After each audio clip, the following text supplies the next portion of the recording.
ակնհայտ է, թե մեզ, թե ադրբեջանական գործընկերներին, թե աշխարհին, թե այն ելույթներին, որոնք որտեղ հնչում էին, որ Հայաստանը ամեն ինչ արել է,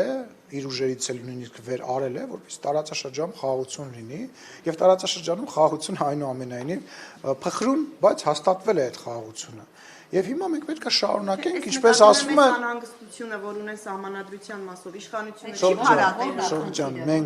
մենք ամեն ինչ արել ենք եւ ամեն ինչ անելու ենք, որ խաղաղությունը վերջնական պայմանագրի ձևով լինի, բայց դրանից էլ ավել հողի վրա խաղաղություն լինի, որովհետեւ մենք Վրաստանի հետ օրինակ խաղաղության պայմանագիր չունենք, բայց մենք խաղաղության մեջ ենք իրանց հետ, չէ՞։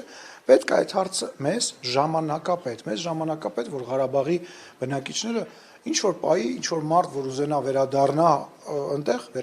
այնտեղ, որ մենք տեսակ անհավանական բան է, գրեթե 2 տարի է մենք իրար վրա այլևս չենք կրակում։ Սենց բան անկախությունից ի վեր չի եղել, հասկանում եք, ժամանակապետ, խնդրում եմ դա հասկացեք։